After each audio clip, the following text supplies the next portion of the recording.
karena kakak punya target. Jadi hidup kita itu harus ada target. Ada target ya, Harus Kak? ada target. Jadi jangan terlena dengan kenyamanan. Cobalah keluar dari Keluar zona dari nyaman. zaman. Betul sekali.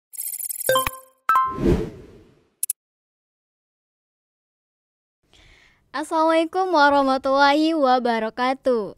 Kembali lagi di DNK TV, TV Masa Depan Dakwah dan Komunikasi. Bersama saya Eja, kali ini kita akan berbincang dengan kakak kita nih, Kak Asa Marsita. Beliau seorang presenter, host dan juga penyiar radio. Halo Kak Asa. Halo Eja. Gimana kabarnya Kak? Alhamdulillah sehat. Eja sehat. Alhamdulillah Kak sehat. Iya, tetap harus jaga kesehatan ya. Oh iya Kak. Nah Kak, balik lagi nih ke masa kuliah. Oke. Kakak nih seorang aktivis juga ya Kak. Udah Masya Allah cantik, Masya Allah. berbakat dan aktif juga di dunia kampus. Dan menjadi seorang perempuan pun gak harus ngestak dengan satu kegiatan ya Kak. Betul. Ya karena gini, kita kan untuk masa-masa sekarang, apalagi di kondisi kita pandemi saat sekarang ini, sebenarnya nggak ada sesuatu yang bisa ngebatasin kita. Kita juga punya gerak masing-masing, kita punya cara masing-masing, dan mungkin itu salah satu cara kakak untuk bisa aktif dan bukan hanya menjadi mahasiswa atau mahasiswi kupu-kupu yang kuliah pulang, tapi selain akademis, non akademis juga harus kita kejar di sini. Karena bukan berarti ketika seseorang itu berhasil di akademis, oh dia bisa menjadi sukses dan segala macam. Karena di sini pengalaman, skill itu juga diperlukan. Jadi alhamdulillah kakak masuk KPI itu di 2014, kakak tamat di 2019. Alhamdulillah ketika kuliah mungkin sama seperti adik-adik sekarang ini yang di DNK TV, Masya Allah luar biasa, juga aktif di dunia media. Kakak juga seperti itu, kita aktif di HMJ, di jurusan, kita aktif juga di senat, aktif juga di kampus, bahkan di ekstra kampus. Dan sempat juga ikut beberapa, kakak juga ikut di UKM. Karena mungkin tipikal kakak itu pribadi yang ingin tampil sama seperti Eja sekarang kan. Biasanya kalau di dunia kerja kakak sebagai presenter atau host, kakak yang duduk di dekat Eja. Sekarang kakak duduk di sini. Jadi sebenarnya pengalaman itu banyak sekali bisa kita dapatkan. Seperti itu Eja. Nah kakak kan tadi berbicara tentang organisasi nih Kak. Kakak banyak aktif di organisasi seperti HMJ, HMI gitu ya Kak. Itu tuh kakak ikut secara bersamaan atau gimana sih Kak? Soalnya tuh banyak banget loh Kak kakak ikutin.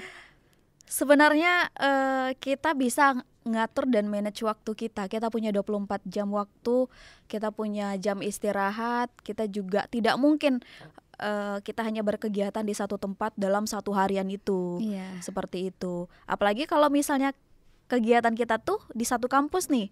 Apa salahnya ketika kita punya kegiatan banyak di satu kampus, tapi kita bisa manage waktunya, kan luar biasa.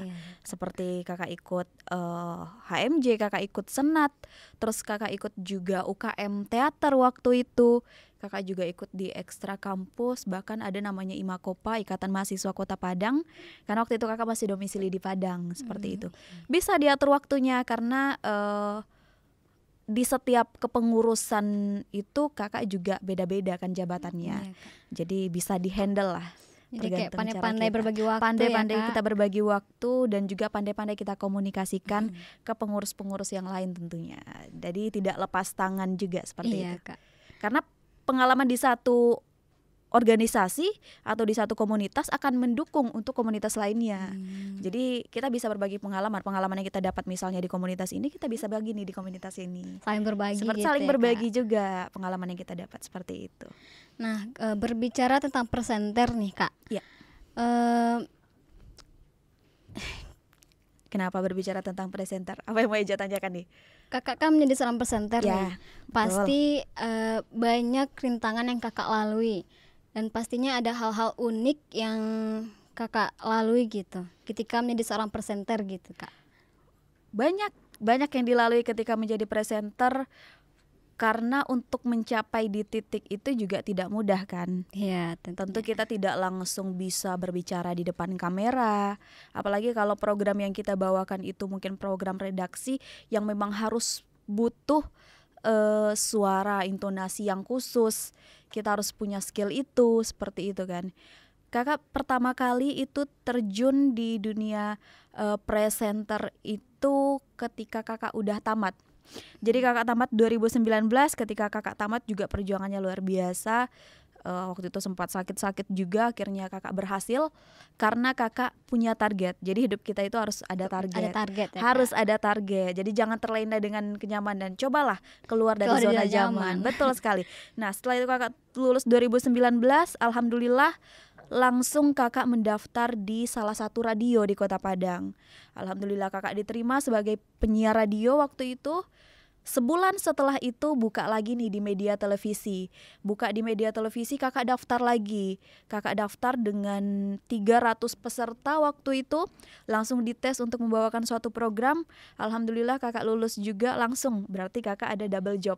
Kakak sebagai penyiar radio, kakak juga sebagai penyiar di televisi, seperti itu. Bukan hanya itu, alhamdulillah di luar juga kakak masih menerima main job seperti MC formal maupun informal masih kakak terima. Jadi seru kalau kita di media itu, semuanya bisa kita lakukan dalam satu waktu dengan banyaknya. Ya artinya kan ketika kerja kita pasti mencari pengalaman yang pertama, tentunya mencari pundi-pundi juga yang harus kita kumpulkan seperti itu. Jadi tapi banyak. mencari pengalaman itu yang penting ya, Kak? Itu yang penting, itu nomor satu. Karena ketika kita sudah punya satu pengalaman, 2 pengalaman, 3 pengalaman akan mendukung untuk selanjutnya, seperti itu. Apa sih Kak yang membuat kakak ingin tampil tuh? Kakak dulu waktu kecil, kakak memang suka tampil. Gak tahu kenapa, waktu dari TK kakak diceritakan sama orang tua kakak, itu kakak pergi sekolah, kakak gak pernah mau ditunggu. Pergi sekolah itu kakak punya sendiri. Kakak merasa bisa dan berani waktu itu. Jadi kebawa sampai SD, kakak sekolah, terus ada tugas bahasa Indonesia, disuruh buat drama, kakak juga pengennya tampil, pengen jadi pemeran utama seperti itu. Sampai di SMP kakak ikut nari juga dan segala macam. Sampai di SMA, sampai di kuliah. Jadi kakak ini kan pindahan dari Riau nih. Dari Riau kakak pindah ke Sumbar, itu kakak tidak punya teman satupun tidak punya teman. Artinya berarti saya harus sendiri nih, seperti itu kan. Ketika harus sendiri, berarti gimana nih tak punya kawan, nanti takut dikucilkan lah, seperti itu kan. Biasanya kan kalau kita berada di satu kelompok, kalau kita tidak aktif, kita diam-diam aja, tidak ada orang yang mau berteman sama kita. Kakak berusaha untuk aktif. Pertama kali masuk kuliah itu, alhamdulillah kakak langsung dipilih menjadi sekretaris waktu itu di kelas itu, dipercaya. Awalnya kakak dipilih menjadi kosma, tapi kakak tidak terima karena kakak masih menghargai para lelaki-lelaki yang bisa untuk memimpin kami-kami.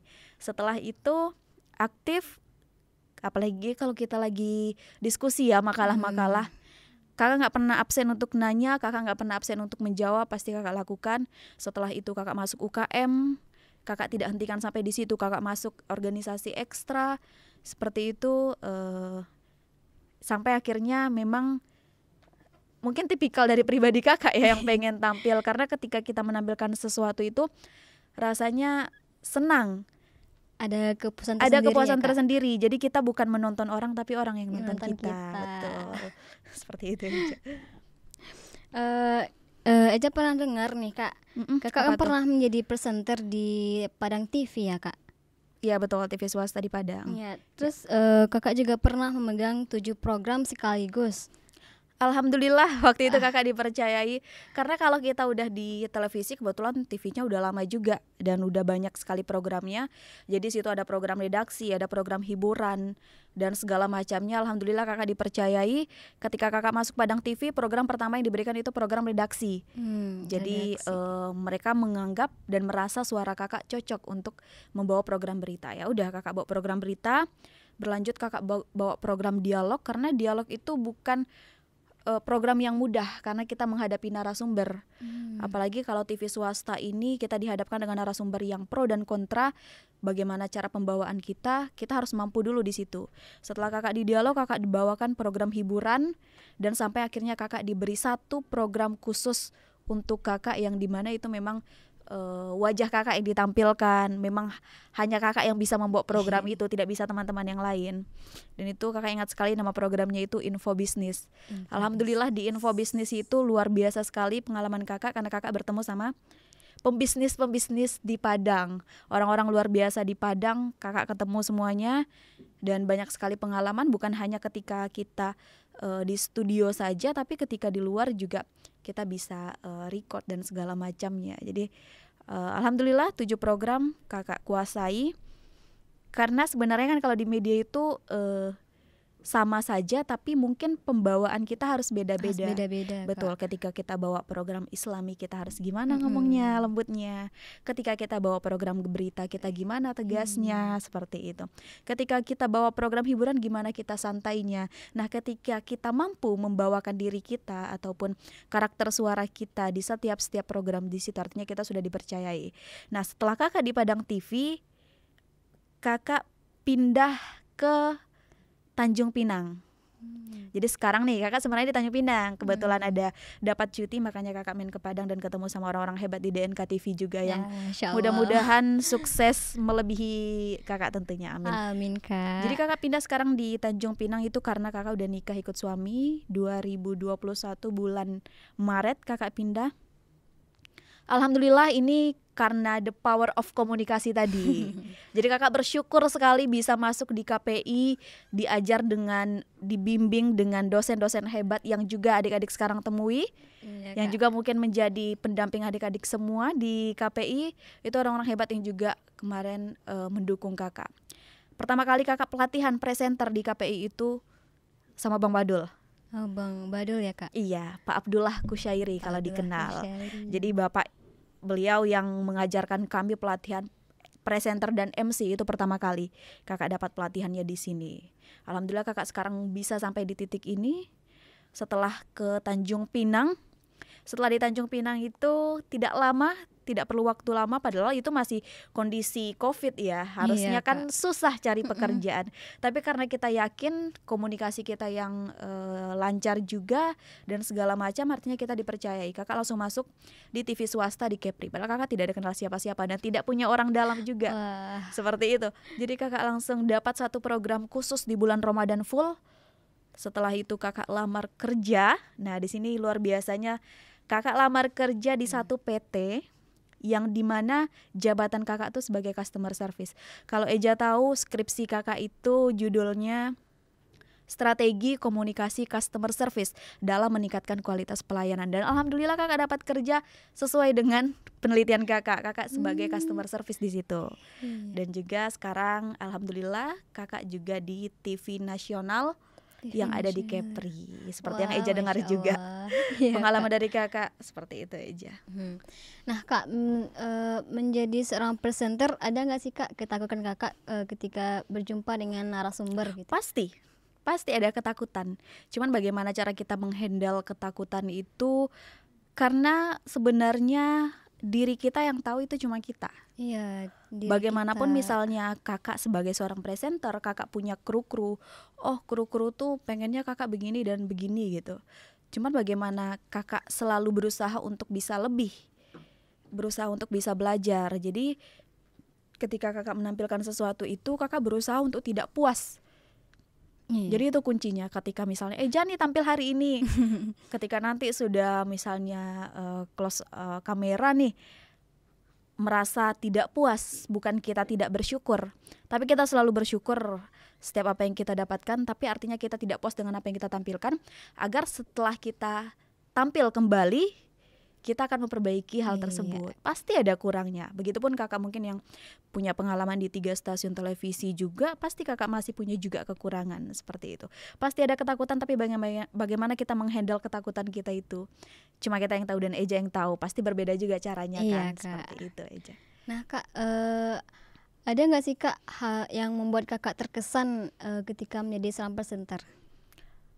Ketika menjadi presenter terkesannya banyak, terutama terkesan dengan orang-orang luar biasa yang kakak temui. Karena dari situ pengalaman kita bertambah. Dan juga luar biasanya di media ya kakak rasakan. Ketika seseorang tahu kita di dunia media, mereka akan lebih sedikit memandang kita. Mereka akan lebih sedikit percaya kepada kita. Jadi ada nilai-nilai plus tersendiri ketika orang tahu kita di media. Misal ketemu di jalan sama mungkin Pak Polisi, ketika dia tahu kita orang media, artinya akan berbeda. Jadi mungkin orang-orang juga seperti itu, ketika kita bertemu orang lain pasti kita akan berbeda cara kita menyapanya, cara kita meresponnya pasti berbeda kan dengan orang yang mungkin kita tahu dia direktur atau kita tahu dia cuman pedagang. Pasti berbeda cara komunikasi kita dan bahasa kita seperti itu. Kak, ini yang terakhir lah Kak. Apa tuh? Eja pengen tahu loh Kak, apa sih hebatnya menjadi seorang presenter gitu? Hebatnya menjadi seorang presenter ya, kakak bukan menilai diri kakak ya. Hebatnya menjadi seorang presenter itu dia hebat di semua bidang. Dia akan hebat di semua bidang. Dan pertama, wawasannya pasti luas. Iya, pasti luas dong, Kak. Pasti luas, wawasannya pasti luas, pengalamannya mendukung, cara komunikasinya pasti luar biasa. Nih, ketika kita di media seperti kakak sekarang nih, kakak merasa ketika kakak bisa membawakan satu program, contoh redaksi, kakak merasa mampu dan bisa juga membawakan yang lain. Kalau misalnya kita berhenti di media, semisal kita kerja di tempat lain, kita punya modal. Modal yang komunikasi tadi kita punya. Jadi ketika menghadapi siapapun orangnya, kita tidak akan takut. Jadi kelebihan seorang presenter, hebatnya seorang presenter itu dia cakap, dia berwawasan luas, dia pandai membawakan suasana, sosialisasinya pasti luar biasa juga. Dan juga yang terutama dia punya link banyak, dia punya kenalan banyak. Kemanapun dia pergi, dia tidak akan takut. Kemanapun dia pergi, dia tidak akan merasa sendiri. Seperti itu. Seperti kakak sekarang, kakak dari Riau, dari Sumbar sampai kakak ke Kepulauan Riau. Meskipun kakak tidak kenal siapa-siapa, tapi kakak tidak pernah merasa sendiri. Betul. Oke, teman-teman, sekian bincang-bincang kita bersama kakak presenter cantik dan orang luar biasa. Terima kasih Kak atas ceritanya dan ilmunya. Terima kasih juga Eja sudah mengundang kakak ke sini. Oke, teman-teman, sekian podcast kita hari ini. Eja pamit undur diri. Assalamualaikum warahmatullahi wabarakatuh. Waalaikumsalam warahmatullahi wabarakatuh.